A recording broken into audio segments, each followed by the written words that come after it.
journée d'aujourd'hui, c'est une journée qui est organisée par l'association Agissance qui organise une fois par an ce qu'on appelle notre campus Passeurs d'avenir. C'est la 4e édition de ce campus Passeurs d'avenir où on essaye de faire en sorte de s'adresser à la jeunesse, montrer qu'il y a des initiatives, il y a des potentialités pour justement oser notre avenir dans le domaine aujourd'hui qui est les réflexions qui sont menées aujourd'hui dans le cadre de la transition écologique, environnementale et économique, et faire en sorte qu'on puisse répondre aux défis de l'avenir. Ce soir, ce qu'on souhaitait aussi, c'est un complément. On termine la journée par une conférence où on invite des grands témoins, donc des gens qui ont une expérience personnelle à faire partager. Donc Alexandre Jardin et Guillaume Villemot, les fondateurs de Bleu Blanc Zèbre, qui nous accompagnent et qui vont nous expliquer effectivement les actions qui sont menées par l'association Bleu Blanc Zèbre, les expériences qu'ils ont connues. Et on a demandé aussi à Cécile Renoir, qui est une philosophe chargée de cours à l'ESSEC, etc., qui a créé le campus de la transition, pour nous expliquer aussi comment elle en est arrivée à cette réflexion, comment elle a bâti sa réflexion et comment elle a construit son projet. On est réunis ici parce qu'Agissance est un mouvement complètement hors du commun.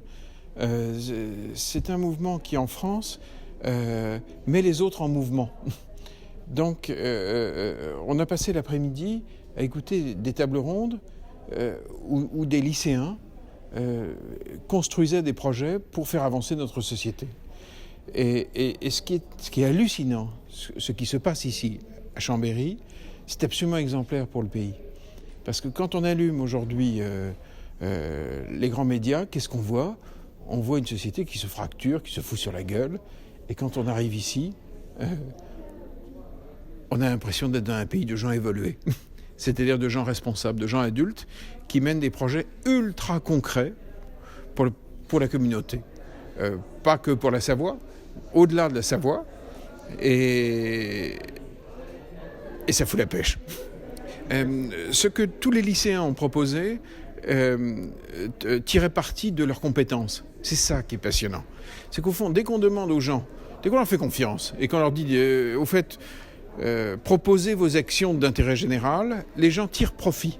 Il y avait par exemple des élèves d'un lycée hôtelier qui ont proposé toute une gamme de services à rendre à la communauté, à rendre à des gens dans la dèche, qui utilisaient leurs compétences en matière de cuisine.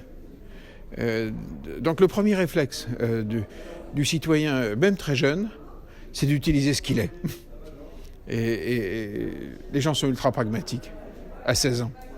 La réduction de la consommation de cannabis, est-ce que vous pensez sérieusement que c'est aux adultes de traiter ça ? On ne peut pas dire que l'action des adultes a été super efficace. Donc il y a plein de questions. Si on fait confiance à des gens très très jeunes, on risque d'être tout à fait surpris dans le bon sens. On vit dans des gérontocraties où tout le monde trouve naturel que les gens de 16 ans, 17 ans, 18 ans n'aient plus de responsabilité. Mais je vais vous sortir une boutade, mais les maréchaux d'Empire de Napoléon, à Austerlitz, ils ont 25 ans. Hein. Ils en ont pas 70.